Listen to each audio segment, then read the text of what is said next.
What's good, family? Welcome to Emoni Hoops podcast, the show with the freshest opinions and views in the world's most beautiful game. I'm your host, Greg, and I'm here with the homies to squad the best starting five. I'm gonna stop saying that because we don't even have four as of late. We've been man down for a good minute. The injuries are crazy. We're the same. Literally. We're literally the same as like in the NBA. They're coming off the bubble. It's been a lot of dudes hurt in and out lineups. Like we're the same. Like we didn't have no break. We haven't in the bubble. We've been in the bubble. We've been in the trenches with y'all. Yeah. You know what I'm saying? So that's why we gonna be there when it's playoff time though. We gonna be Big healthy. facts. We gonna be healthy playoff time. We'll be Straight right. Team all together again. We got the boy Leak here. Shout out to Leak. Let's clap it up for Leak, man. Let's clap it up, man. Load management league in the building. Nah, that's not load management league over there. It's not? That's limited. Yeah, minute today, league. Oh, that's right. Today actually, yeah, not load management, but it's limited minutes. I'm gonna be probably hitting the hay pretty soon. Got a tournament with Team Loaded, first event of the hopefully non-affected by COVID AAU season. It's gonna be crazy, but looking at NBA and college, I feel like there's gonna be an asterisk. Yeah. Just because, What do y'all think about what y'all seen with the tournament, for one? I feel bad for VCU. I'm gonna get that out the way real quick. That boy Bones can hoop. But I felt bad for them as a team. 'Cause I was like, yo, you got here. You took the plane ride. They were there. Like, yo. It was sick. It was like, nah, y'all did everything y'all was supposed to It do. was it was like right before the game. It was tragic. Yeah, so and then you got a forfeit.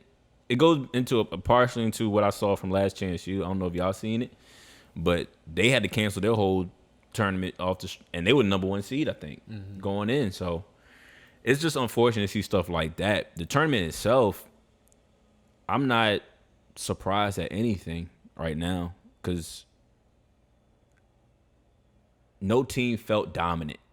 Oh, yeah. No team felt like super dominant. Outside of Gonzaga, maybe? Gonzaga and Baylor. Like, and they're still in it. Like, that's the only team I looked at. I was like, that looked like an NBA championship team. Like, run away. They're final four. NCAA. I thought you said NBA for a second. I said NCAA? Nah, you said NBA. My bad. That looked NCAA team. Like, that looked like somebody I could be like, all right, they got all the pieces to make the run and win it. But outside of that, like, all the Big Ten upsets, all of that, not surprised at all. The Blue Bloods not being in is a bigger surprise than the Big Ten taking all those L's early. Hey, man, and one thing I've been saying, I've been talking to T about it for a while, and I think there's going to be more years of this reoccurring where the Blue Bloods, man, like, it's going to be a changing of it. And it might not be more so, you're not going to erase all the years that Carolina, Duke, Indiana, UCLA, those type of historic universities, you can't erase what they did, but it's more so going to be spread out from now on. And if you see some of the top dogs now, school-wise, Gonzaga, Baylor, Villanova, like, they were part of that Big East history, but they came up more recent than all of them. Right. Texas Tech. Yeah, I think it's a new term. You got the Blue Bloods, and then you got, like, the New Bloods, and that's what they're calling them. Like, the Villanovas, like you said, the Gonzagas, where, like, they've been good, but now they're starting to ascend past another level because these coaches, they're innovative. Right. They're coming in, and they're, like, really impressive. Like, they've been doing it for a minute. They got the cachet now that, you know, K has had forever. Now they're starting to get that same level of cachet because they've consistently won and all that in the third. And they're innovative. Like you said, it's not necessarily the same game you're playing as if it was the 90s or the early 2000s. Like, it's different now.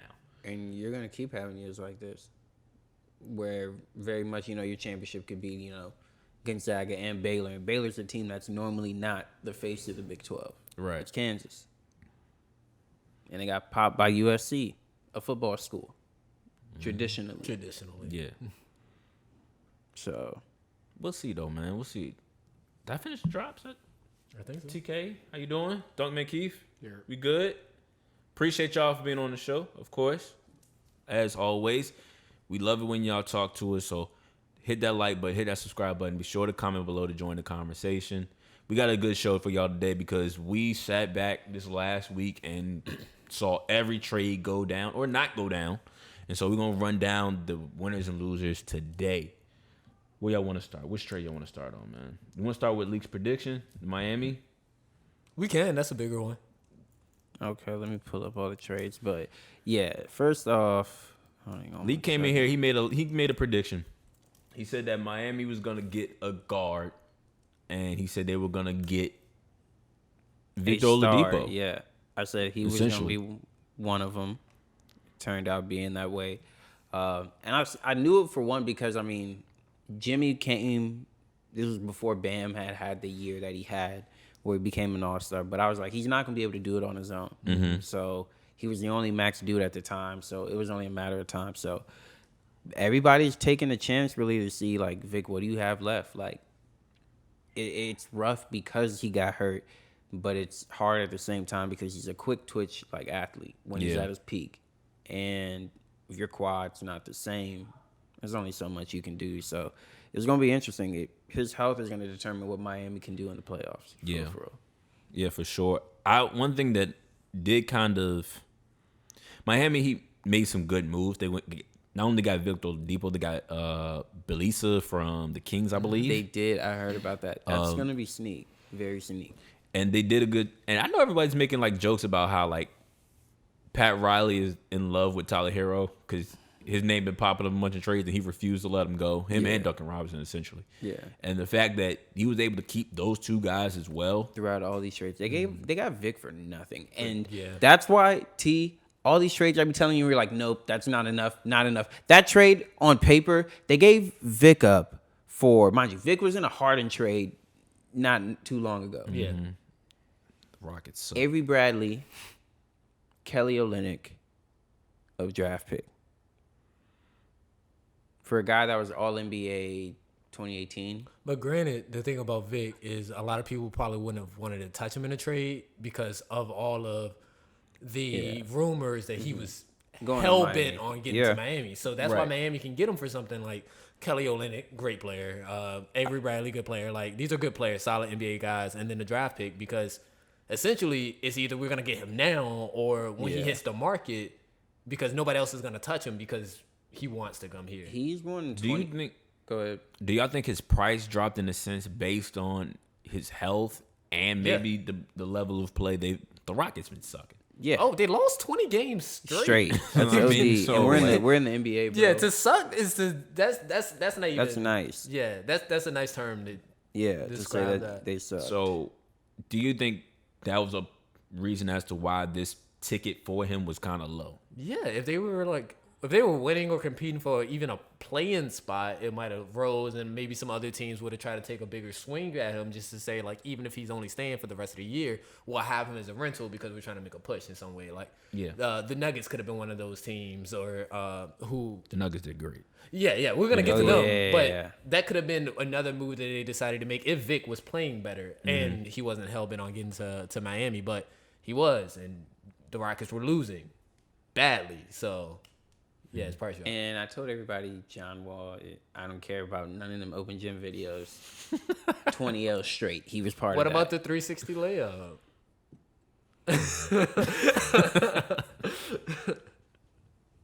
Dang. Silas was up there, man, and he was near tears, and I felt so bad, bro. I was like, he did not sign up for this. He did not.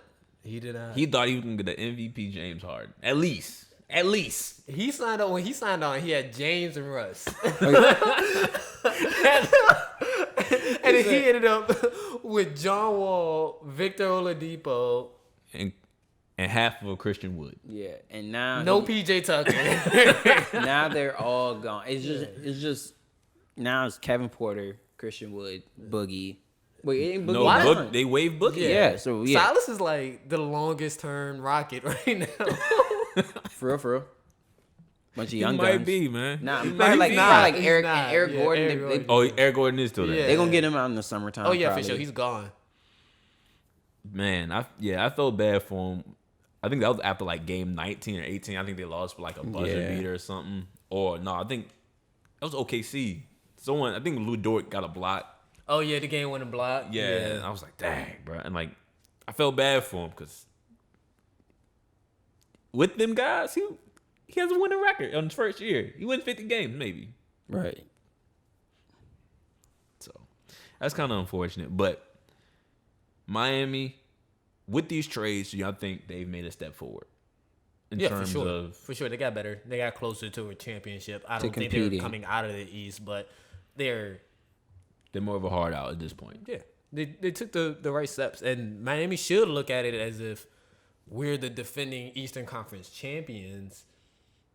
We don't have to prove anything. We're just trying to get better, et cetera, et cetera. Now, we all understanding it seems like the East is going to go through the Nets, but Miami can't have that bravado about them where we just ran through the East last year, and we just got better. And they're still in the hunt for LaMarcus. People are trying to throw their name in for Drummond, but it seems like he's going to be in L.A. Is LaMarcus Aldridge a big sign for Miami? I think he has. Does he fit? I don't think he fits in the league today anymore at his position. At his age and position, I don't think so. You can play him next to Bam. Can? Yeah.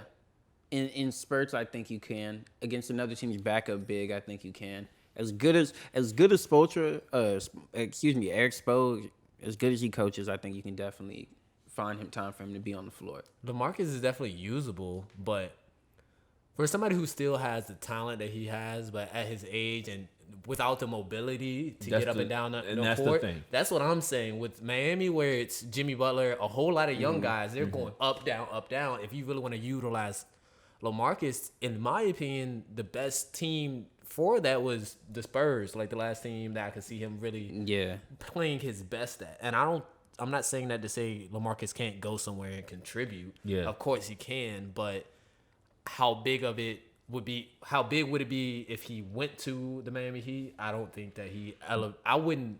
He's not that. He doesn't have that big of an effect in terms of them winning. Yes. Yeah, and I think that's where I'm at this point too. Like, I like them.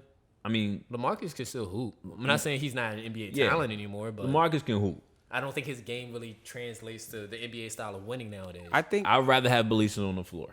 Yeah.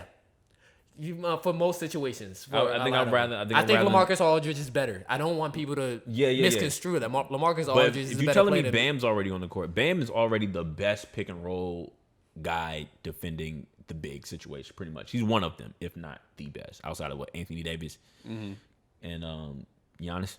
Yeah, I would say those two. I think that's Bam can argue three. Bam is arguably the third best. But think about this. I play Milwaukee. Bam will take Giannis. Who's going to be on Brook? We just let go of Myers Leonard and Kelly Olynyk are gone. Once again, Brook Lopez ain't. I think, but you have shot is like 20 feet. Like, you know, it's crazy. He's shooting corner threes or not shooting them. But it's not like Brook is putting it on the floor. You look at Brooklyn; they have Blake Griffin. You could match him up. If Joel Embiid wants to bang in the low post, LaMarcus at least is there as a body. He doesn't. Not saying he's going to defend, but I think it gives. He was never known as a. But I think he still is, and he's always been not even underlooked, but like he hasn't been on a championship level team, but he can score. Like, he still has an offensive touch that is, I think, as well as. But I think in order to get the most out of LaMarcus Aldridge, you'll have to disrupt your traditional game plan in terms of running up and down the court and having these quick outs. And go ahead. All I'm gonna say with Miami, I think LaMarcus, and he might not even end up going there.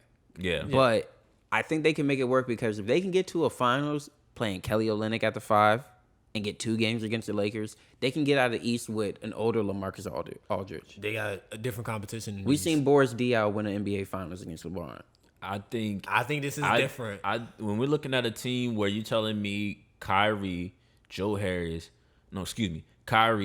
Harden, Joe Harris, KD, and Blake Griffin is on the court, I can't put LaMarcus Aldridge in front of none of them.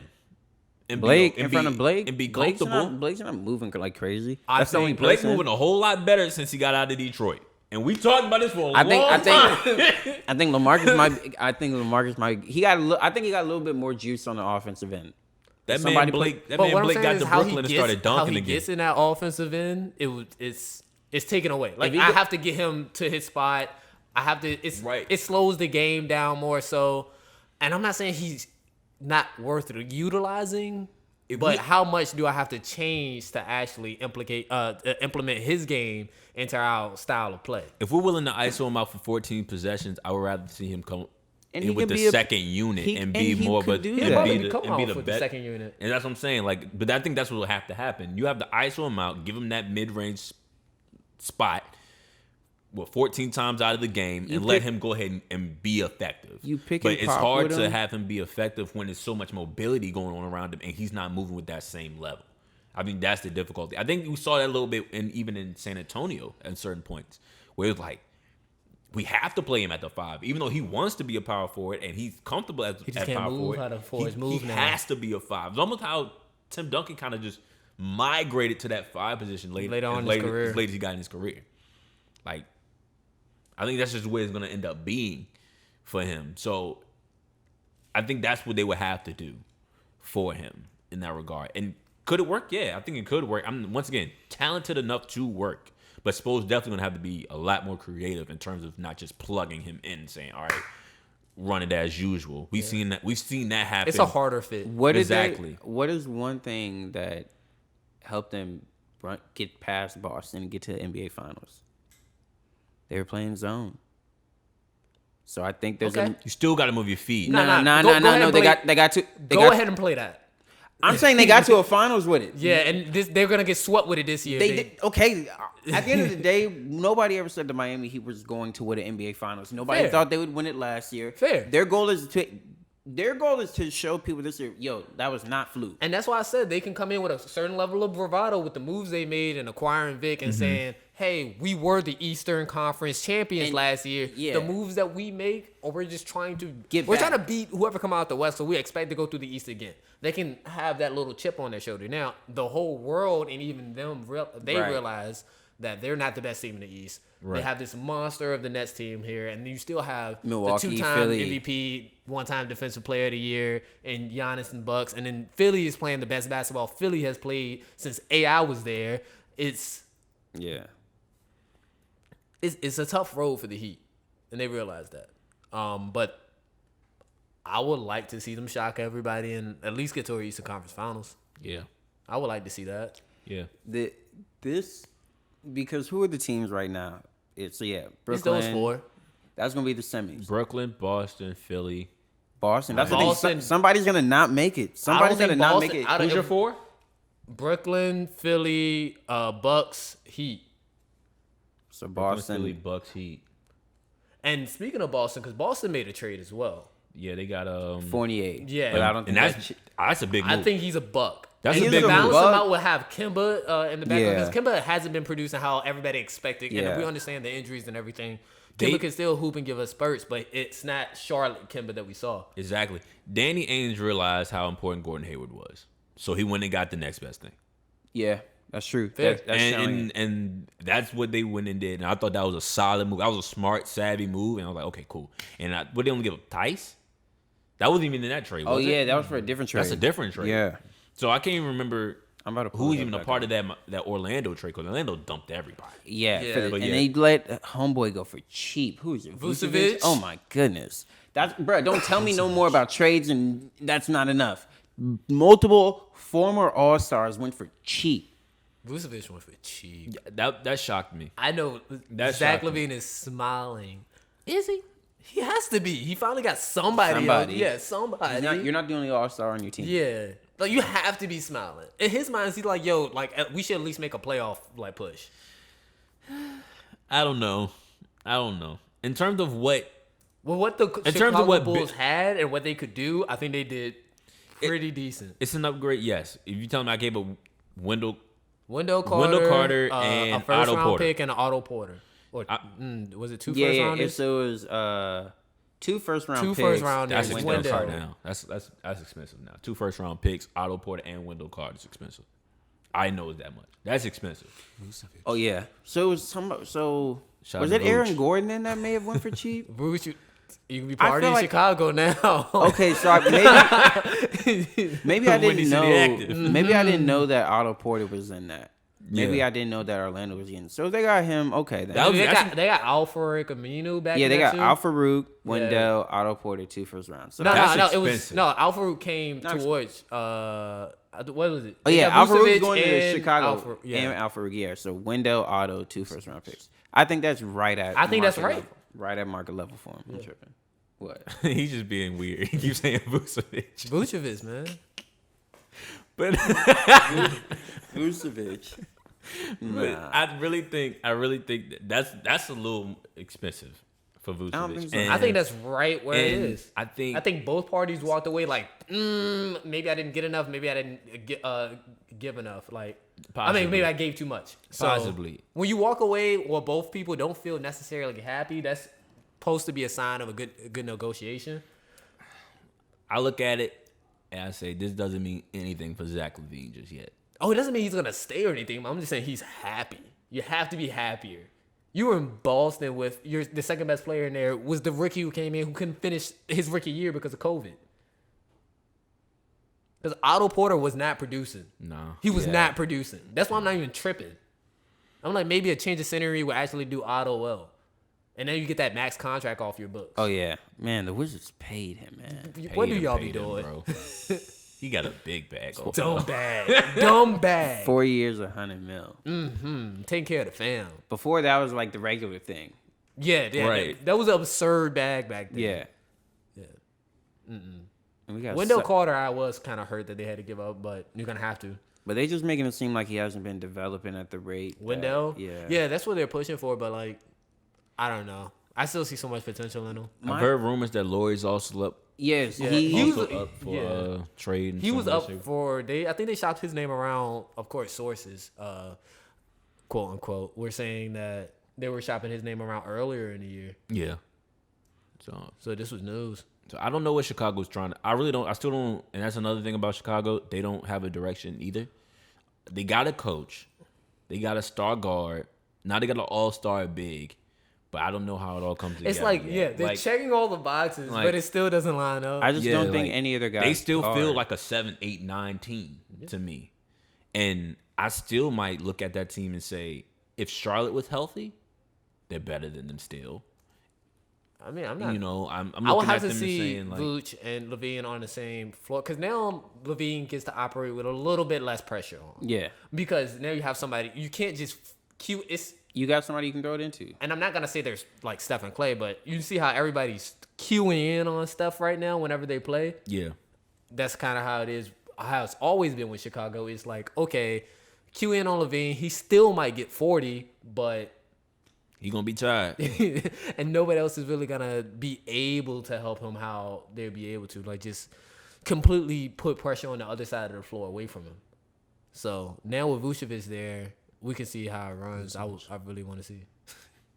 All right, so the Magic also acquired Gary Harris, RJ Hampton, and the Nuggets 2025 first round top 5 protected pick from the Nuggets to get Aaron Gordon and Gary Clark.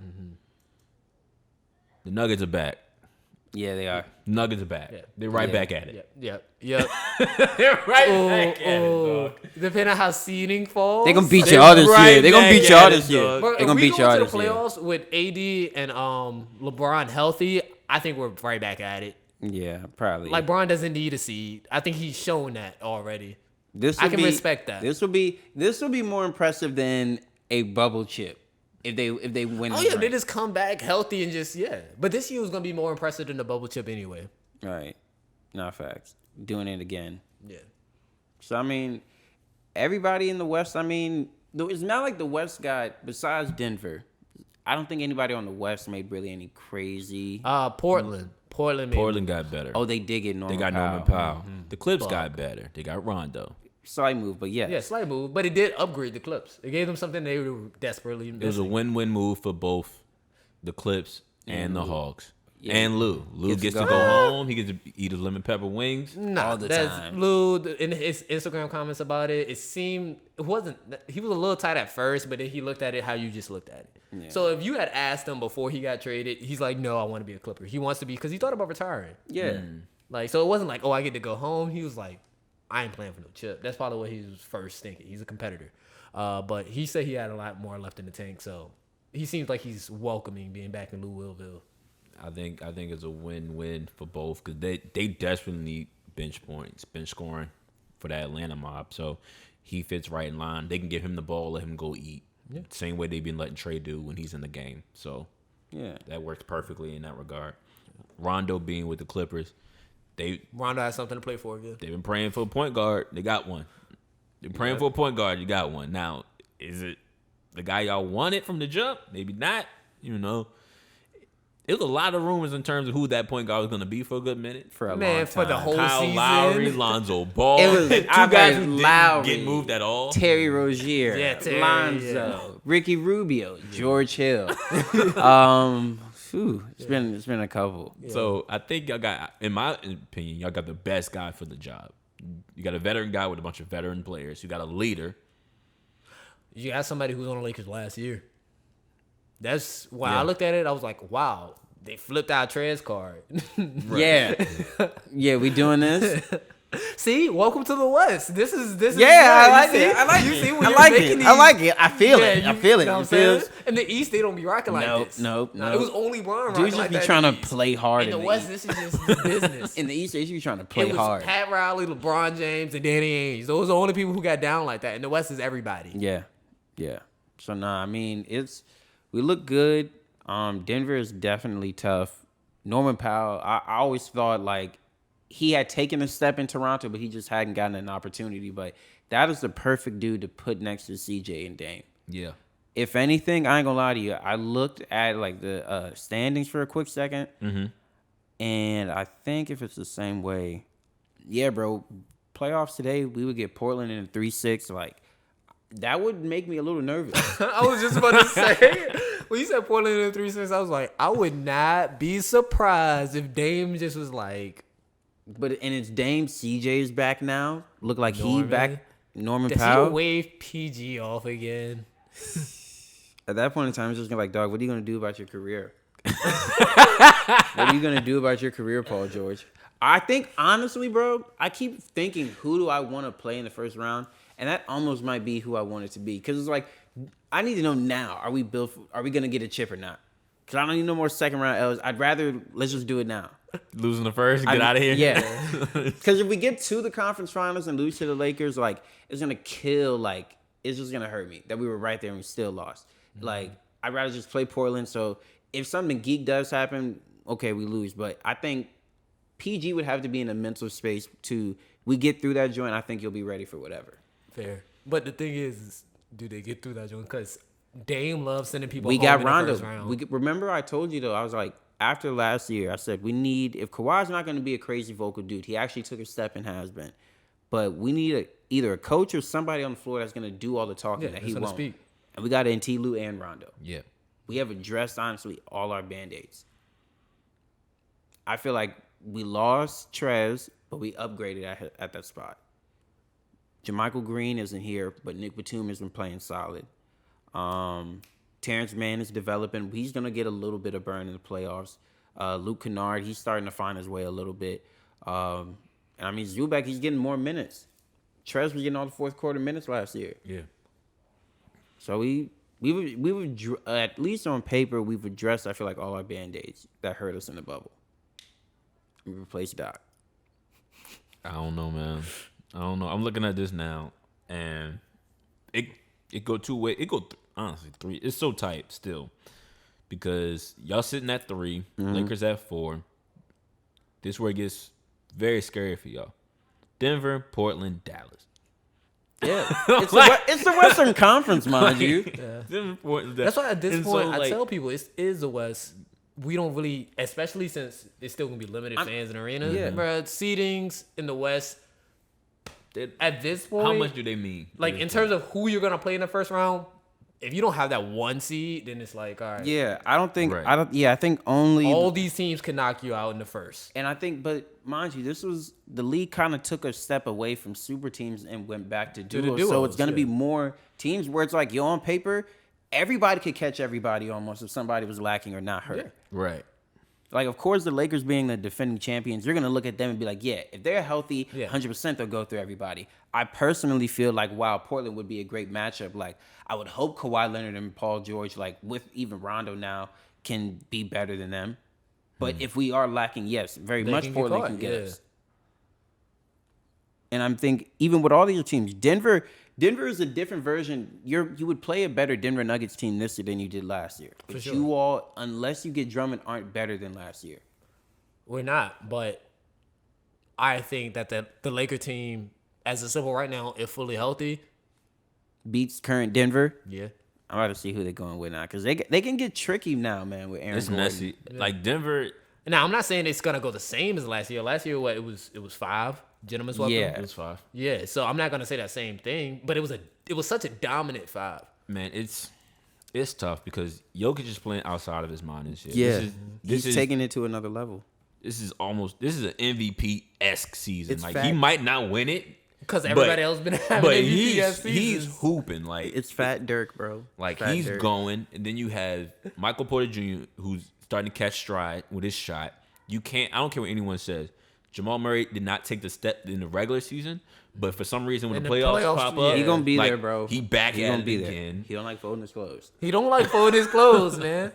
If you can So- just get him to play all the way games, he needs to be the eighth seed every year. Yep. Jamal Murray. Yep. Yep. He need to play in the 2-3-2. He go crazy. He'll end that joint in 6. Every time. Nope. No, I'm not going back. I'm not. No. But yeah, like looking at all of that, and then you still have Paul Millsap, vet. Coming off the bench now, finally. He did not Exactly. need to start anymore. Then now you have Aaron Gordon. You have JaMychal Green, correct?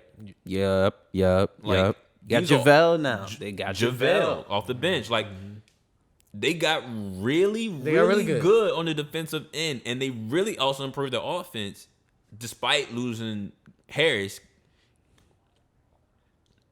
I think Aaron Gordon shooting like 35+% from 3 right now. Check me. Like I think he's shooting over 35% from 3. Like he's having a great And year. for the He's first- averaging what yeah. 14, 15 points. He has something to play for this year. He Now, has something. and I tell play people for. that matters so much. Bro. Blake Griffin was chilling in Detroit. Yeah, duh. I wouldn't have gave them any more of my knee energy either. He's shooting 37 from 3, Aaron Gordon, which is good. You know what's crazy though? For the fact that JaVale, I didn't even think JaVale would go to like Denver. I thought if anything, the Lakers would get him back. So I was like, dang, if he was up for sale, I would have been cool packaging like Zubac and maybe one other dude for Vic. Potentially, had I known we could have got JaVale, because he's there with them right now for the cheap, I think. He was going for the cheap like that back to the West. Yeah, we definitely could have got Zoo up out of there. Zoo, Lou Williams, whatever Houston would have wanted for Vic, and see what else we had to get for JaVale, maybe on like a buyout. But Yeah, Cleveland is making sure to get pretty much everybody they don't want off the books at this point. So Drummond just got bought out. JaVale bought out. Now in Denver. I think Drummond's leaning towards the Lakers. I've heard one report. These are all rumors, so I could be loud and wrong. One report said that he's no longer considering Brooklyn at this point. who? Drummond. Oh, okay. But that could be wrong. Like, that could be wrong. 20 minutes from now, I could be getting like my phone go off, be like, he signed with Brooklyn. So That's gonna be very. He But can. I think he can tip the scale in a way. Or you can balance it. Like, that's it. Either he can completely, like, all right, we think Brooklyn's going to run away with this joint, or it could be, this got interesting. I think he can take any team to the next round. Yeah. You put him on. He's the any best team. rebounder in basketball. Yeah. And Cleveland also, they said they made a move. They're gonna make a move to get Jarrett Allen on a max deal. Yeah. So he's gonna get $100 million coming up pretty soon. So I think they settled in on him, which is good because he's a young guy. He can rock with Garland. He can rock with Sexton. One of the best shot blockers in the league. Yeah. One of the best lob threats in the league. Yeah, He's young Tyson Chandler. He makes up for all. I like that. Yeah, I that's like fair. that a lot. But he makes up for all of the lack of height in the backcourt. It's like, so we have. He cleaning up. Yeah. And he can move. Young Tyson Chandler's perfect. Yeah. Honestly. So I think that's a good fit for them going forward. But outside of Denver also picking up. Who'd I miss? No, yeah, we got him. JaVale and Aaron Gordon. So Denver definitely made a step forward for me. Boston getting. I think Boston got Fournier. We talked about that. And they also got Now the crazy thing about the Mo Wagner. Yeah. And I think he's with Boston now, right? Mo, yeah. Mo, I think Brad is going to bring the most out of him. He's in a competitive setting now. They need to win. And I think he's a big that's been offensively skilled. He played at Michigan with John Beeline right before he went to the league. Brian, you know, he don't got time for rookies in development unless with Taylor Horton Tucker. Like, you know. So he got him out of there in L.A. and then Washington is Washington. So he's with them now. And I mean, Boston had Kelly Olynyk looking okay. So I think Brad can do something with this right now. Fair. And they need points from anybody that plays the center position right now. Yeah. I think Brad Stevens works best with guys who aren't super talented at this point. I think or just big name. Yeah, he for some reason, and I think we've all said this at some point, he's not the best guy to massage a superstar. Egos, yeah. But he can definitely bring out the best in a role player and get them to feel like they're best, feel like they are valuable and play at that level too. So Mo being there, also being a young big, can shoot, can put on the floor a little bit, can kind of move his feet. I think he'll work there for sure. And then once again, you're not asking him to do it. Like you just ask him to enhance in the small pockets of the game. Because you got Jason Tatum, you got Jaylen Brown, you got Evan Fournier. No, I don't need you to get Mo. I don't need you to get 15. Right. I need you to get a solid 9, 11, and 11 on the other end. You know, that's what I need. Right. And make sure, no one, gets to the rim with super ease. So I think that is where he fits in. I think that could work. You still have Robert Williams. So that's another guy. Yeah. So you still have him in there, and he's a guy, a lob threat, a guy that protects the rim, plays, head down, hustle kind of guy. So Boston, to me, even though they're sitting at the 8th seed, looks a lot more scary in my eyes. And I think they will for sure now, be in the playoffs. I think Fournier's going to hit shots on nights when Kemba's not. Yeah. I think if there can ever be a day where they're all clicking offensively, it's a long day. Then yeah, it'll definitely be an issue for them. And I mean, you could throw Marcus Smart in there at any time, and I think there's going to be a lot of lineups where potentially Kemba might not be in the game, and it might be Marcus, Evan Fournier, because you at least know the offensive punch they're going to consistently bring, and you're better defensively, along with Tatum, Brown. But I mean, it's kind of rough because Boston's been to, I think, the conference finals, we said 3 times in the last 4 years, but it's like everybody else got better than you in the past 2 years. As teams, yes. Yeah. We're watching the ascension of Jaylen Brown and Jason Tatum astronomically rise. But at the same time, the team isn't rising with them. Yeah. And it's dang, we know y'all got it, but the supporting cast they got holes in it in terms of production and fit. They got to make this work a little bit better. So I think that's what it looks like at this point, to your point, Leak. And everyone around, Philly and Embiid and Ben Simmons, that fits better now. You got Seth Curry. You got guys that can shoot around them. Tobias Harris is playing well. That's working. You got Giannis getting Drew Holiday and PJ Tucker and Lopez knocking down shots from the outside. You still got DiVincenzo. That's working. And everyone else is kind of, like you say, improving as a team per se. But then you look at Boston, it's y'all could definitely on any game have the 2 best players on the floor, but we still don't feel like y'all could win the game. And that's a weird feeling. That's when it's time for somebody to get moved to build around. That's a weird feeling. And I was just thinking, perhaps because y'all mentioned that the league the East specifically is catching up with the talent that the Celtics had through the last 4 years. They were in the conference finals. Perhaps they loaded up too early, because that's what it feels like. It wasn't Jason or Jaylen or both starting to hit their primes or anything like that. They're not near it. Mm-hmm. But the Celtics generally had an overwhelming amount of talent, specifically on the perimeter. with the scoring ability of generally anybody from the 1 to 3 position. And then they would go small and have maybe 4 of those players on there, like Gordon, and there's Kyrie when he was there, and Jason And Terry. and Terry and Marcus. It was all these guys that are super talented, but they didn't allow y'all to find an identity as a team in terms of how we're gonna finish games, who are we when it gets tough. It was a lot of movement throughout the roster, so I don't think they have an established. I don't want to use the word culture, but it's on court. Like it's almost like an agreement amongst each other. Like, all right, when the game is tight, we know how to conduct ourselves to some extent. Like, we know what to do. We know how to move. We really don't have to like talk about it or this. You're saying they're still in the growing pains of this situation. And I think they were stunted. Their early success was due to overwhelming talent, and that through a process of like growth. I think as a team, I think Boston grew. I think they just grew really. Like, no one thought Jaylen Brown was going to be this good. Yeah. I'm sorry. Like, not this quick. No one thought he was going to be this good this fast. Like, I think they looked at him and said, "Oh, he could be a all NBA defender. He could lock up at some point. He'll be able to lock up anybody." and then boom, it's who's better, Jalen or Jason? Exactly. Like we didn't expect Jason Tatum to come in essentially his rookie season playoffs and be like, "Oh snap, this kid's he's our guy." Compete with Brown for 7 games. Yeah, like no one. He's a number one guy. Like on a team, he's your number one option.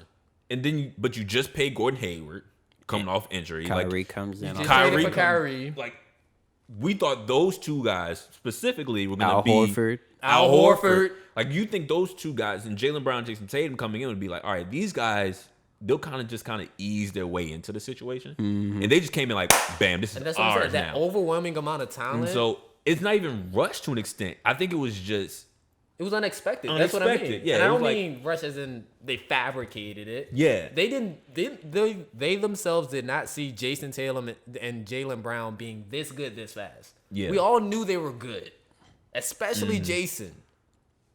But we didn't know it was going to be to this level this fast. So that's what I mean when the imbalance happens. Right. So now they're left to restructure the system, restructure the way they go about putting this team together. It's like now, they had to do a quick rebuild. Like, right. Okay, this is how it's supposed to be. So now, since they hit the reset just a little bit, it wasn't. Yeah.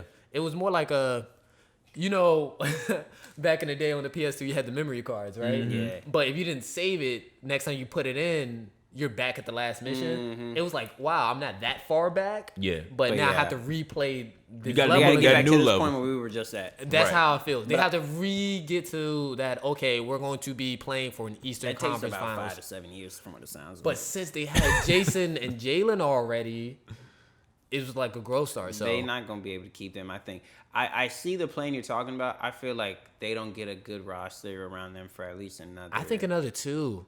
I don't think they're 2 that to far 3, away. Yeah. It don't take that long to build a team, especially if you got 2 guys already. That's what I'm saying. Like, I if wouldn't you be got, surprised if next year if you they got get Eastern Conference Finals. if you got 2 books, in a game of space, like, all right, man, this I could could be get rough. bored. I could get Exactly, bored. I could exactly. get bored. This gonna be a Greg stretch. relates so many things to Spades that it's wild. Bro, Spades is life. So Like many ball is things. life. Spades is life. It's like chess is life. Like, It they just all works. It metaphors just for life. works. Yeah. Like, if I got 2 and I know it's 2 good, like, I know they're mine. Like, I know I got 2 books. Like I look Greg in the face and be like, go bored. And we you could do understand- this. Like, we Bored. could do this. He's like, you got bored. And that's it. Yeah. I think that's what they're looking at now. Like, oh, we got 2 books for sure that can hoop. We know when we lay these 2 down, it's a win. We just gotta finesse everything else around to get us to the next level. They just And need so- to make sure they get in there because they in the 8 right now. Yeah. And I think that was due to a lot of things, and I think it was due to little off court things in terms of injuries as well as Marcus Smart being out. That played a factor. Kemba's Being hurt sporadic still. play, being hurt as well. Like, he's still trying to find his legs. I think he's not as confident as he should be coming off that injury. I mean, but we And have that's to playing sit a down factor. and we have to realize Kemba is plus 30. Yeah. Like And- it doesn't feel that way, but he's 3 years older than Kyrie. Yeah, Yeah. he's So 31. It's it feels weird because it feels as if Kemba isn't that old. Right. But then we have to realize he did multiple years in college. It wasn't like he was one and done. So that takes away from your NBA career. And then when you spend the vast majority of your NBA career, essentially as a team in terms of winning, playing for nothing in Charlotte. Yeah. Yeah. All that wear and tear on you, it should be harder for him to come back from an injury right now if you're gonna ask me. Yeah. So I'm not really surprised about it, and the play is sporadic. He's not like a bum because people love to just jump on the we hate this guy, he sucks. Like, nah, that's just a culture I don't want to be a part of. He's an all-world talent.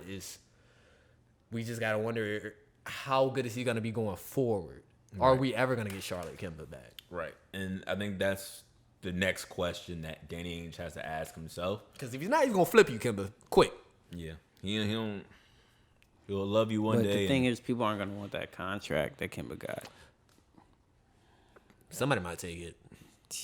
I'm gonna believe in you, league now. Somebody gonna always take something. Fair enough. I said about Chris Paul, I was like, man, Chris Paul is still great, but who's really gonna take that contract? Somebody will. Hey. I wouldn't be surprised if it's the Thunder and they decided to up their draft picks even more. We'll take Kemba and you better give us 2 first rounders. Give us some draft picks.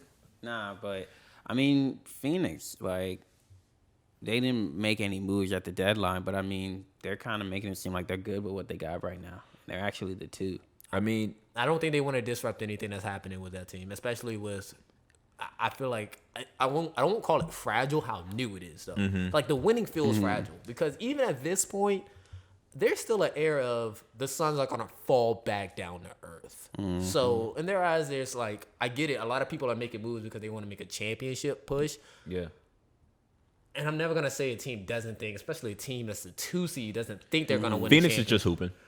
They're out there. They're like, if we don't win a chip this year, we've succeeded already. Yeah, we hooping. Yeah. At this point, they're gonna be a lock to be in the playoffs. D-Book's first time being in the playoffs, and he's gonna be ready, I think. And I wouldn't be surprised if Phoenix sneaks somebody because even if it's a 2-7 and it's like Dallas versus Phoenix in that first round, I can't tell you who I got money on.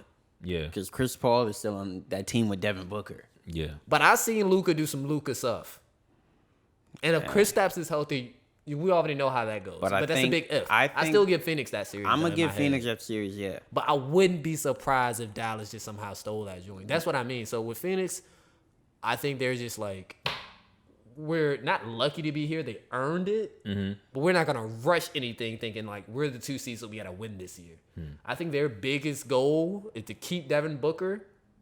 And if they get him to sign another deal, by the time he signs that second one, they should already be like, hey, we've been in the playoffs consistently. We maybe even tasted a Western Conference Finals.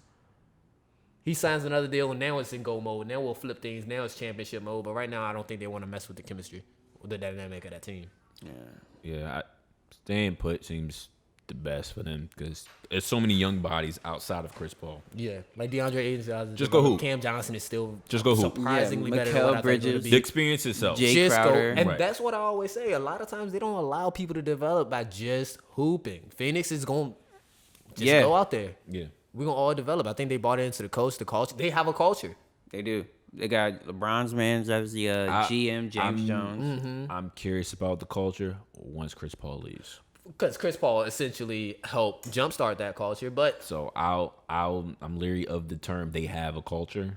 A culture is there. I want to see how solid that is. Yeah, and I think that's fair question. I think it's solid with the coach they got with Monty Williams. Monty Williams is a solid because dude. I can't He's a real guy, real coach. In the bubble, I felt that culture because I don't think this is Chris Paul's wave. I think Chris Paul, of course, enhanced it. He's a Hall of Famer, right? But when we saw them go 8-0 in the bubble, and even in the locker room when they didn't make the playoffs, you felt it. It was like, nah, we're all bought in. That's the first time I've seen anybody in Phoenix look bought in a while. To go full circle back off of the Clips getting Rajon Rondo. It's something about having a coach on the floor, a guy who's been there, a guy who's seen it all, a guy who understands everything the coach is saying all the time, and being able to impart that into everybody else who may be like, I don't know if this is gonna work.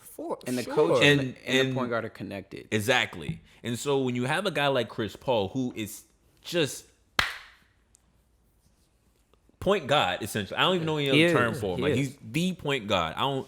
When you have him, Monty Williams could be like a good coach, but when you add that and you have that connection with your point guard, it takes the whole team to another level. No, and for sure. And that's where it is for them. He put so much assurance in. There's so much assurance in the fact when he says it, repeating Monty Williams, Cam Johnson hears, he's like, okay, yeah, maybe we're all right. Like, no, I don't have anything to worry about. When he says something to Devin Book's like, yeah, I get it. We got it. Yeah. Aiden, go down the line. Anybody, that's how he's imparting back into them. So they're playing with a level of confidence that feeds off of the strength of Chris Paul and Monty Williams. I just have to give Phoenix their credit. When the last time we saw them without Chris Paul, they did something that no other team did. True fact. And they did not lose in that bubble. And I can say that while Chris Paul does exponentially elevate everything that they had there, they had it there already. Now, he brought something new, of course, but it wasn't anything. I don't think it was anything that when he leaves, they're going to just super duper crumble. I think when he does leave, they're probably not going to be good depending on how he leaves. But it's not going to be, we just need to sink this ship and throw everything away. No, I think they had a heart and soul of that team already when he got there. And now he's maybe the mind and brain on the court to get the whole body functioning, but they had heart. Okay. But he is an extremely valuable piece for the Phoenix Suns. He's not invaluable. I think with like you talked about, the long term is going to be about how he leaves. I think Chris is going to want to do them in the right manner because they kind of mutually benefited from him being on this team. So I would hope that when he leaves, it's not for just a bad contract, salary dump. Because, I mean, whoever does take on the Chris Paul contract, you got to think, like, is he going to be 2 years older or a year older and do this for me again at this price? And I think with just a setup, I could see him potentially riding it out at least one, if not 2 more years in Phoenix. Because not too many other teams are going to want to pass around like $44 million to a 6-foot-old point guard. Yeah. We'll see. But yeah, shout out to Phoenix. Still is in second place. League luck, you ready, man? Checking out. Yeah, bro. Limited minutes league, low management league. About to be coach league, but we're going to get these dubs tomorrow, man. I'm going to get back in my bag. Didn't have an AAU year last year, man, but it feels good. I'm even getting back in the mode, man. I think we got a decent little team, so. I'm happy for you, man. I'm happy for you and Brian. Brian's not here, right. But I for those who don't know, Brian and League both coach AAU teams. Brian's with Team Richmond. League is with Team Loaded, and this is what they want to do. Yeah. I ain't gonna hate them. This is what they want to do. They don't want to be here. They want to go out and coach. It ain't that. Throw them under the bus. Yeah. We just got, responsibilities to the kids, man. Responsibilities. It's about the future. But the generation. About the kids. The youth. Yeah. About the kids. Inspiring the youth. I respect Exactly. Your face says what I know it says. I know you know what I'm saying. Hey, yeah. Shout out to Jordan. Man, FTK. All right, bro. Oh, man. Yeah, FTK for sure. Y'all sick. My mama gonna ask me what that means. I'm gonna have to tell her. Hey, I'll take the bullet. Y'all, I'm just be like, oh yeah, they don't like me. Yeah, I was about to say. Yeah, they don't like me. Y'all know who I don't like. All right. Did we talk about the trades? We didn't really, but we got to the We ones. talked about the super important ones. Yeah. We touched on it. There's been a lot of movement going on. Yeah. Vucevic. Shout out to Vooch, man. Vooch is out of Orlando. Orlando really low key kind of. They did what they were supposed to do. They dumped and they started looking at the future. They got R.J. Hampton. We talked about Alfred Camino, but they got some first round picks. You still got Gary Harris. Exactly. You still got some young guards in Cole and in I love how they said Markelle Fultz was untouchable. Markelle Fultz. I was like, all right, like I'm here for it. I'm rooting for Markelle. They see it, and I like the fact that they believe in him. So Orlando's another organization that I'm like, I don't know, I don't trust them, but I'm glad they at least moving somewhere. They did something in the right direction. I can see direction. Exactly. That matters to me. I've been saying that a lot. Yeah, you've been saying direction a lot. It does matter. But I guess we could get off the NBA because we got the 3-man pod here. I think it's the first time we've done this. This is the first time. It's the first time we've done It this. feels weird. I don't think there's been a 3-man pod since before Leak and I got on our episode 2. I think it was just episode. That was a 2-man pod. That was 2-man. We've never had a 3-man pod. Really? Oh, yeah, we have. It's been times you haven't been here. And it's me, Greg, and Brian. Yeah. This is the first time this lineup is on the court.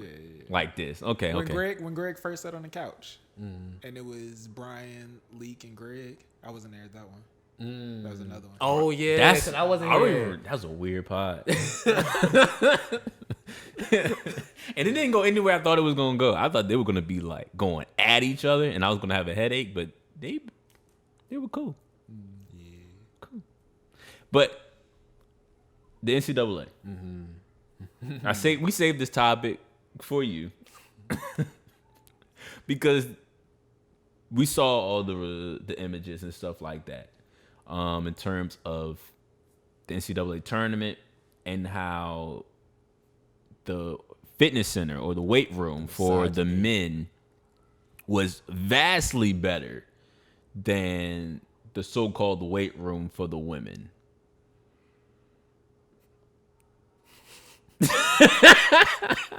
Look, man, if you want to call that, it's not even a so-called weight room. It was mats and they had one yoga dumbbell mats, rack. and they had what the are you supposed to soft work dumbbell on? rack, I don't. And a cookout table. And a cookout table.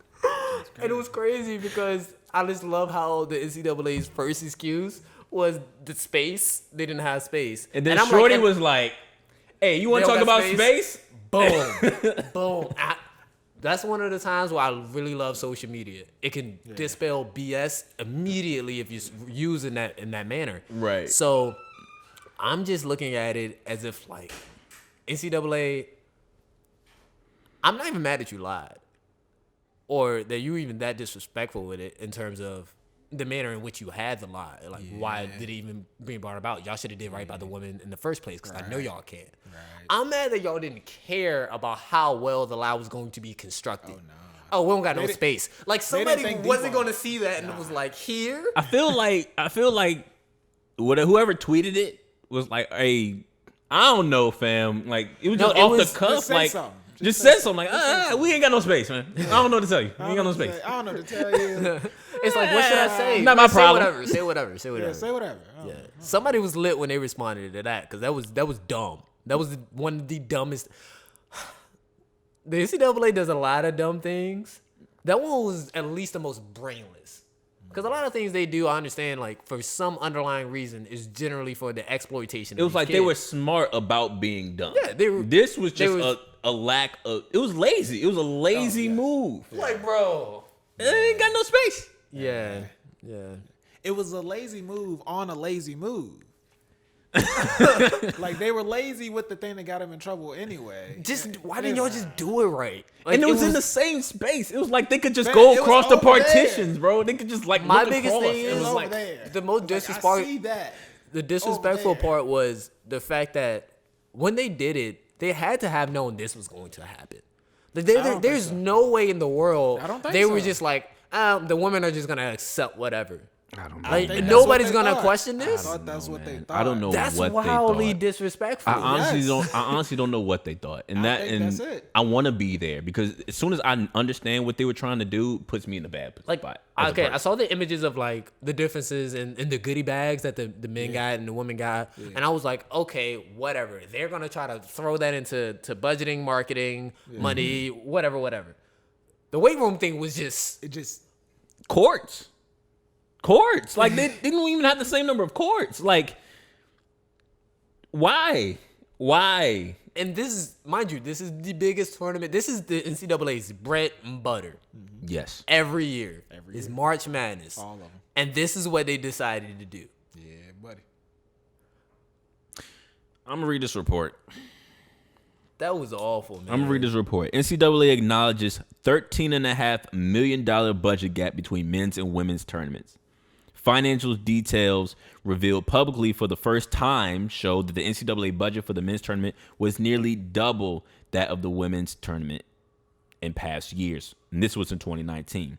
The tournament, and just to let y'all know where I'm getting this from, New York Times, Alan Blinder, is his name. Article just came out today. He says, quote, the tournaments vary substantially in their formats and popularity, and NCAA executives insist that those differences necessarily account for their budget decisions.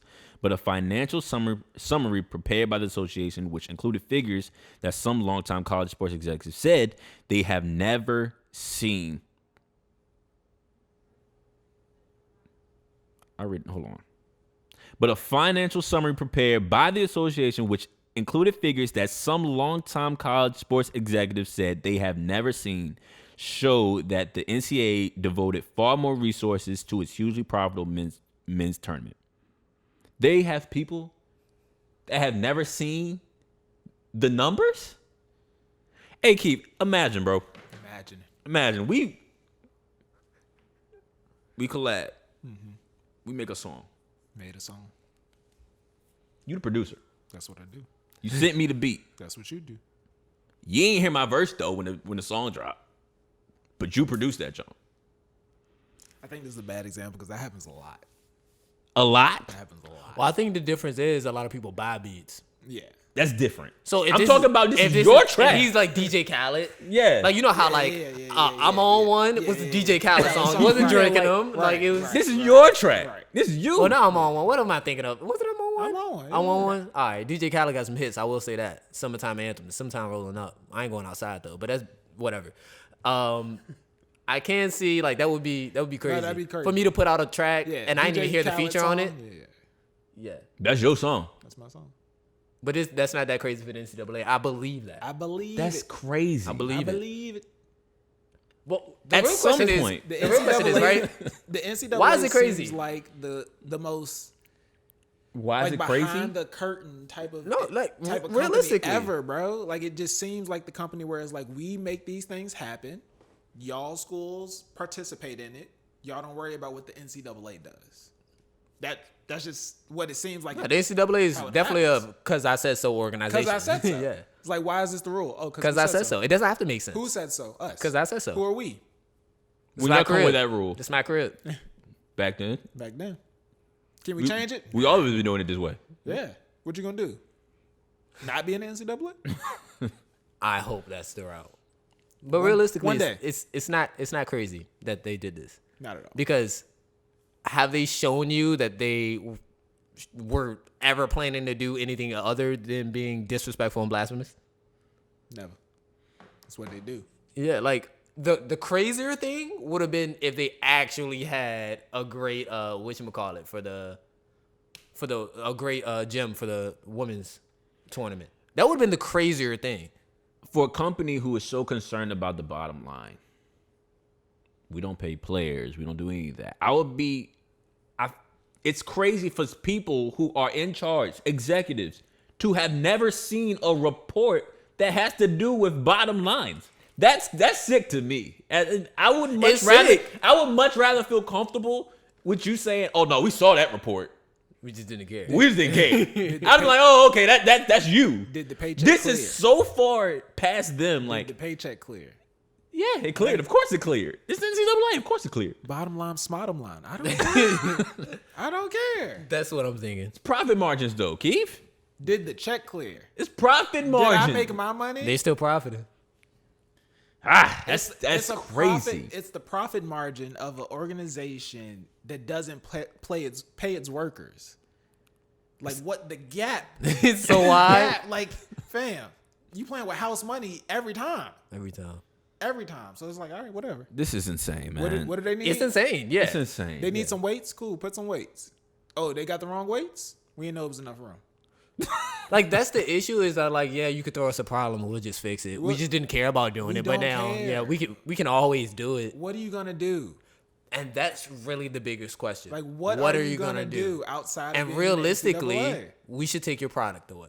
We should. We should go play overseas. Something. We should just say forget your tournaments. We should do something. But it's always tied in. What's more crazy and disrespectful is the fact that it's not like, and because we're talking about women's hoops, right? It's not like they can just say, "Oh, I'm just gonna go a year overseas" or anything like that. Because in the WNBA, you still have to be technically in college for like 3 years before Yeah. you transition. Yeah. So it's not Interesting. it's not like, oh, like after this year I'm just gonna rock, or like I'm just gonna take a gap year and prep. You or gotta deal with I can this. come straight out of high school. I gotta deal with this until I'm a junior. Right. I think Diana Taurasi was talking about Paige. She could go out of high school. I saw her in high school, bro, and I was like, wow, she's one of the greatest women hoopers I've seen in like the last couple of years. I believe the quote. I believe Diana Taurasi said to some level extent, she said that's one of the best basketball players in the world right now. Women's basketball players. She in the world compared right her now. to herself in her freshman year. She was like, I did not have that confidence. She was like, I was still Like, taking. she should be playing with us. Essentially, what she said. Right she now. should. She should. And so when you have that level of talent, grinding it out on college floors when they could be going making a bag. You know, and that's not on the court, because we talk about the disparity in money between for reasons. Some fair, some not so fair. Yeah. On the court, but in terms of the bags that a lot of women get off the court, doing endorsements and stuff like that, she's being withheld of all of that. Everything. No bag. Bagless. She got to go out here and be a college legend. She got to. And it's crazy because shout out to Gilbert Arenas too. He made a post and I read all of it. It was on this subject as well.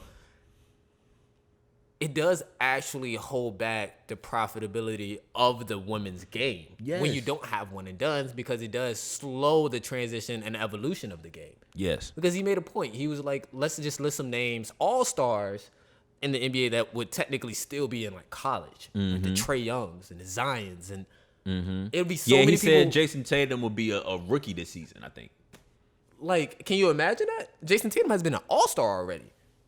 Twice. So imagine him getting held back because he has to stay in college that amount of time. Now think about what the league would be right now in terms of progression and et cetera, if people like Trey Young would have still been in college, or he would have became like, I think he would have still been in college. Yeah.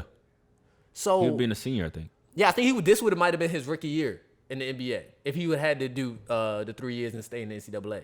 But Yeah. yeah, so is holding the game back for the women, period, in terms of the product. So there is no excuse as to why the woman can't go one and done. Things got to change. I mean, and we can. That's really what it comes down to for the NCAA. Congress is getting in on this. That doesn't mean anything to me. They be chilling. They're in cahoots. They just asking questions because of the uproar, you know. So I doubt a lot comes of this, but the fact that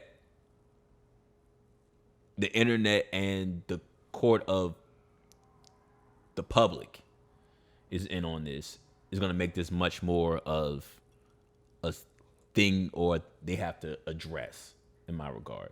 When you got people like Diana Taurasi, people like I cannot pronounce her last name, Sabrina yeah.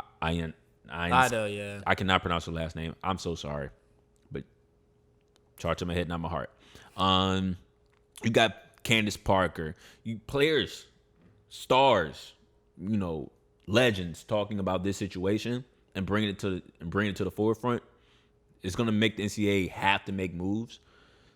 Yeah, the women have always been way more vocal and To some regard. in terms of fighting for their rights. I don't think so. I think it's gonna take a women's league outside of college for the WNBA to then be like, okay, we want these players in the WNBA, so we have to get rid of that college rule. I think, to be completely honest, the women's game is decades behind making another league outside of the NCAA and WNBA all combined in America and making it successsul. sure. Because they don't have the support that I wish that they did. For sure. Now, That's the only they're way closer to it. they can fight the NCAA though.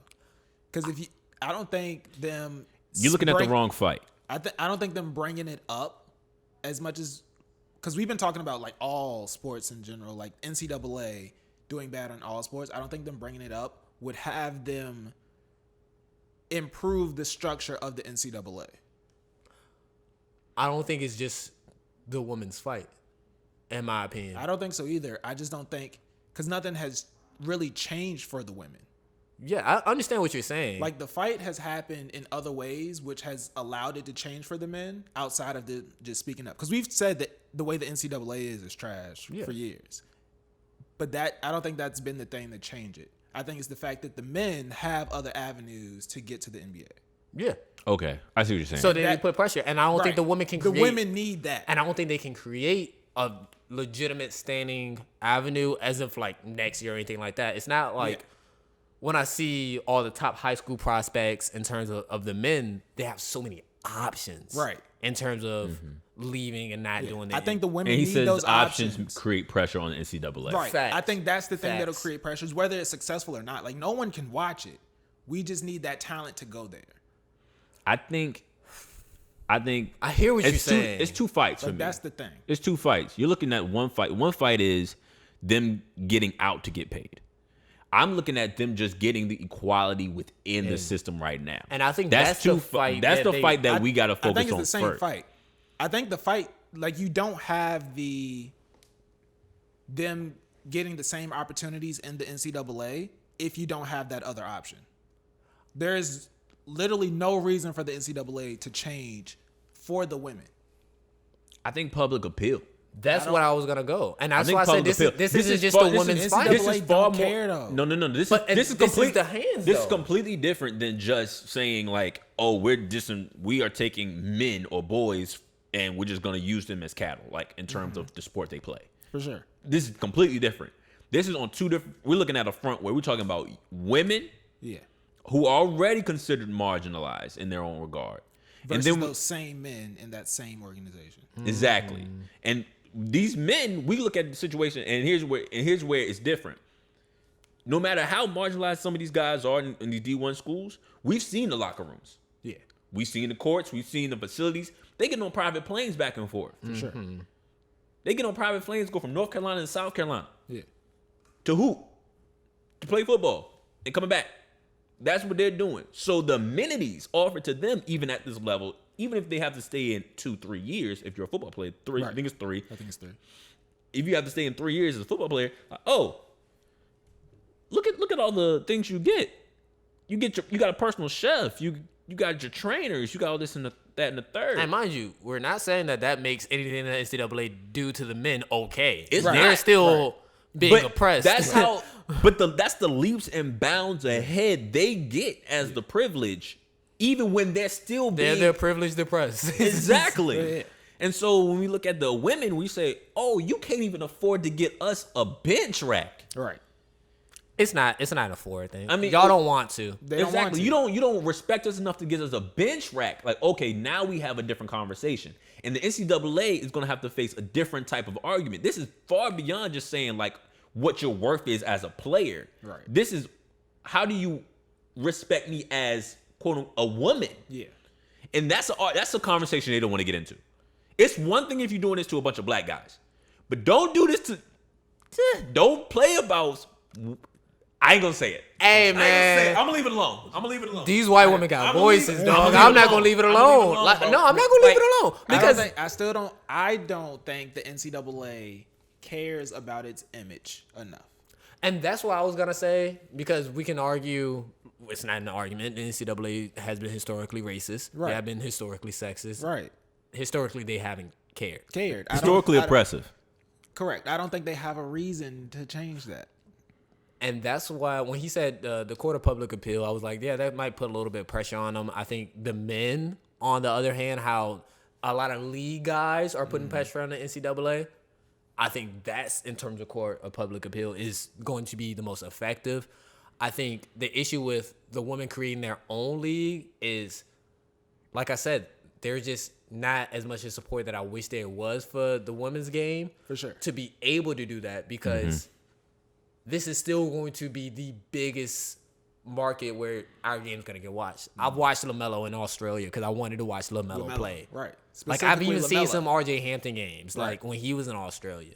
I looked up some Brandon Jennings game when he was overseas. Like, when our players, in terms of like the men, when I say our, go overseas, we You'll still are watch. still We going still to following tune in. You want to see 'Cause that I talent. would say I will take my eyes off of the NCAA and watch this. Because I'm here for the Yes, talent. exactly. If there was no COVID and the G League got strained more, yes, I'm probably gonna watch as many UNC games I would have watched. I would have watched that many G League Ignite team games, Right. Because I wanted to see Jalen Green and I want to see Jonathan Kuminga, and I do want to see a lot of these young women play because I like the women's game as well. Right. But I can honestly say I'm not going to fight through the time zone matchup if they go overseas, etc. Because I will only be watching that one player, and I wouldn't even know enough about anything going around where I'm completely invested in. That's just something I got to know more. But mind you, I'm probably more invested in the women's game than just the regular casual fan. Yeah. The regular casual fan will watch LaMelo overseas because it's so much buzz and so much name. And that's why I'm saying I think the avenue for them in terms of bettering their rights within the NCAA will have to be to fight through it and not try to create something outside of it, because I don't think that's something that's just ready to exist yet in terms of the public supporting it. I think it can exist if we just backed our women. Right. I think the fight going through like a secondary option would be a better fight. It'd be the more sensible fight. Right. Simply because I don't think the NCAA cares about his image. And that's fair enough. Like, you're like, the NCAA does not care, bottom line. And I think at this point, I'm agreeing with you. I mean, that's but fair. the fight still has to happen. No, for sure. I don't want everybody to like stop trying to do the fight. Like, I don't want like Candace and them to. I just think maybe just do it on both fronts. On the for sure. I think work on both things at the same time. That's what I think. Yeah.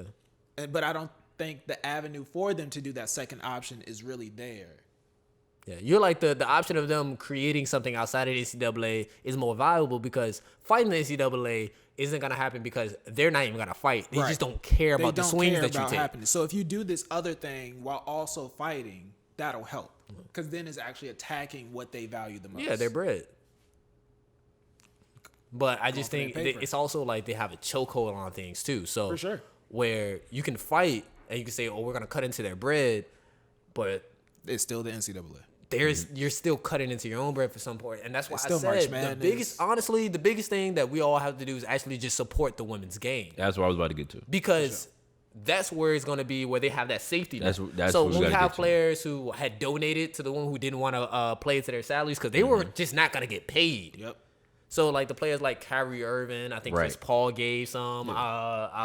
I can't remember. Drew Holiday. I think Drew Holiday. Yeah, maybe like I can't remember everything off the top of my head. It was months, and I didn't realize we were going to go this deep into the conversation, so I didn't prep how I should have in terms of. Now the investment into women is a key thing. It is the thing. It is the key. Like, it's what needs to happen. If women don't have the market to necessarily be able to look at the NCAA and say, I'm going to affect your bottom line this heavily by doing this, facts, then we need to give them that. Yes. By supporting the women's game and seeing that we want change. Like eye watching or money donating, like the investment into the sport. Yeah, it has to be there. Has to be there. And I mean, that goes back to a conversation we've been having for a long time when it comes to women's basketball. It's just a matter of us as fans, in some regard, taking the time out to say, all right, this is just as much as basketball as the NBA, just as much college basketball. But that's not how it's been seen. It's been seen. We don't see it as basketball. We see it as women's basketball. It goes back to what I hate doing this again. Shaq said something to Candace Parker about lowering the rims on TNT. Oh yeah, and he was like, to add more, allure to the, to the game, get more excitement, all that in the third. And you're right, and it's nasty. It's nasty. I made the same face. I'm like, Shaq, that's cringe. I can't believe you said that on air, live. I can believe that he said it. Do better, think before you speak. And Candace made the same face because she was like, nah, that's not an option. That's not an option. I need to respect the game for what it is, because it's basketball. Don't make it look like that's just women's basketball over there. We're playing the game just like y'all are playing the game. And so I think that's been the issue as of late. I think ever, or throughout the entire history, we never viewed it as basketball. We viewed it as women's basketball. Respect the game, respect them as players, and invest in it like y'all mentioned. Then you go back and say like, oh, we can start to understand the timelines and the storylines that feed into all these players and all that in the third. So where you get people like, you who said, oh, I've been watching Paige since high school. You know, off. and, you know, I've been watching her since high school. Like, oh, she should be in the league right now. You know, a lot of Oregon games over the last couple of years. Shout out Sabrina. yeah, like when you I caught a lot of Washington games. Oh my gosh, when it slips my mind. I just have a bad memory. And her face is right there, dark hair. She went to Washington the same time Markelle Fultz went to Washington. She was a dumb bucket. As soon as the pod ends, I ain't gonna let it happen. She gonna get her respect today. Not today. But when you have those situations where you start to understand the storylines of these players, you become invested in them, and that's what has to happen. Like, no different than LaMelo, Zion, Cade Cunningham, Jalen Green, Jalen Suggs. We look at all these young hoopers. We're like, man, I've been watching them since they were in 8th grade, 9th grade, 10th grade. You're following them. Oh, he got 4 inches tall. He got 5. He's 6'8" now. Oh, Kelsey Plum. When I Kelsey remember that Plum, name. Okay. yeah. When Kelsey Plum was at Washington, yeah, she was a dumb bucket. I was gonna remember. I had to get it. But I mean, that's the point. That's an effect. Like, I enjoy watching VCU games because of the fact that I know that's Tay. That's Tay. I'm following Tay as a hooper. I'm like, I remember her in high school giving everybody buckets at Huguenot. Buckets. I remember her seeing her train, Buckets. and I'm watching her progress into this all-conference player. Buckets. And It's personal investment. it's personal investment, but we have to do that with the entire league itself, the entire game itself, and create those. It just can't be people we know. It just can't be people we saw outside at one point. It can't just be our cousin. We have to make that investment for the game itself. We love the game, the game needs to get marketed better on in terms of the leagues and then we have to actively seek to be invested into the game as well.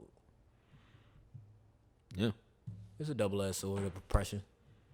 Not enough support from either end. I don't care, bro. Not seeing the books is insane to me. It's insane. Not seeing the books is crazy. It's just not for the crazy. It's not crazy for the NCAA to have done that. For somebody so concerned about their dollars, I would think. Well, when you got all the monies, like, yeah.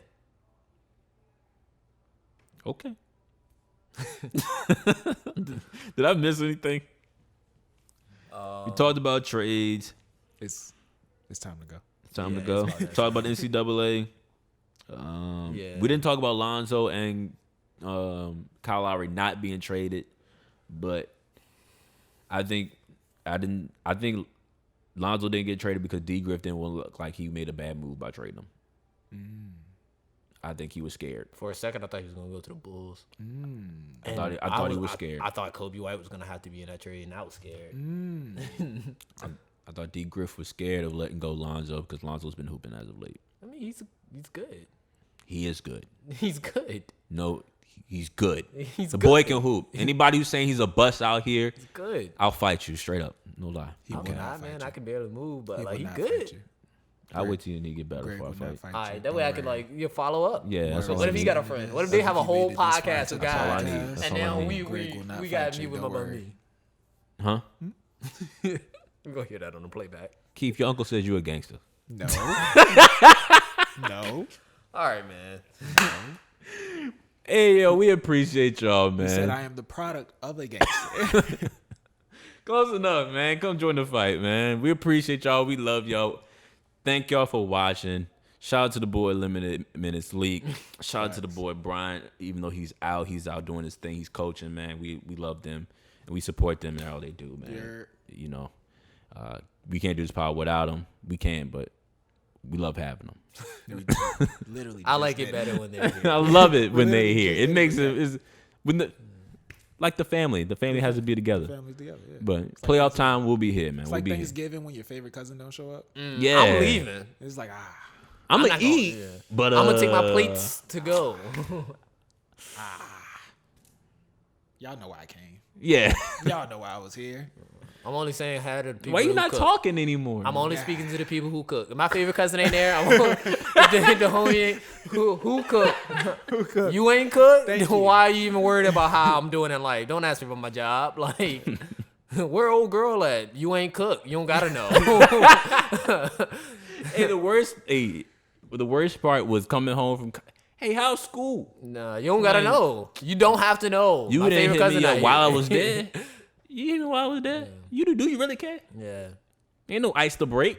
Pass me that soda, man. Ice to break. Yeah. Exactly. Pass me the mac and cheese, fam. You ain't even cook. We appreciate y'all, man. We love y'all as always. Wait. One shout outs? Definitely one. At least pay respects to Oscar Freire. Yes, Factual. yes. Yeah, the Grand Canyon basketball player. He passed away 3 days after NCAA tournament game. He was Excuse driving, me. I believe. Car accident. Yeah, I think he was 23. Yeah, So it ain't all hoops. These are real people. right. Factual. Look, Right. It's life or death. So all those trolls and everything that wants to play on the internet, I hate the internet nowadays. Just, I will say, like, try to find some compassion in your heart, but I know you probably don't have it. But this is why I hope you don't watch the show and never meet me in real life. I feel like that's safe to say. I don't think we want those people watching the show. So, That's what I mean. big respects to Oscar for And his family. Yeah, praying for his family. And his family. Yeah, Friends, family, teammates, coaches. That's hard on everybody. For sure. When you lose someone that sudden, no matter how old they are. Like, that's, y'all grew up together essentially. Y'all been playing on the same team. Y'all been going, y'all family. Fam. That's Like, fam. you be on a You get bus with connected to somebody for sports, 30 yeah. plus games. On planes and all that. That's 30 fam. plus games. You know him in a different way than a lot of people know. Y'all been in the trenches. Yeah, facts. Y'all had to run suicides Y'all together. be connected forever. So So, just always be mindful of athletes, their families, their friends, and their own personal lives and what they go through. rest in peace to Elgin Baylor. Big facts. Big bucket. Big bucket. Big bucks. I had to get that in there since you said that. That kind of just sprung up. But I think that's it, man. I don't know anybody. Congrats to Kyrie Irving. His fiance is pregnant. They have a baby on the way. So Nice. Congrats to him. Yeah, I think that's it. That's all I got right now. Cool. Y'all be safe out here, man. Be safe out here. The weather's breaking. Spring's here. Yeah, wear your mask. Keep your mask on, man. Even if y'all got that Pfizer, man. If y'all got that Moderna. That Johnson. That Johnson & Johnson. Keep your mask on, man. Yo, Keep your mask keep on. your mask on. It's not safe outside Yeah. just yet. You Yeah, know? people be coughing like little kids. It's Exactly. disgusting. Oh, fam. Yeah. That child. I like, see what some are of you y'all doing? bunching up in these lines. Yeah. 6 feet. Yeah. Back up off my neck, bro. Exactly. And when you sneeze or something, keep the mask up. Like, I be seeing people sneeze and they pull it down and sneeze to the elbow. I'm like, bruh. No, that goes in the mask. Yeah, you just gonna have to inhale that for the rest of this your grocery store trip. Back up mask, family. Yeah. Back up. Something. Change in the corner. Exactly. Facts, really. Oh, man. As always, Eat, Sleep, Breathe the game. We love you. We love you. We love you. Be safe. And we out.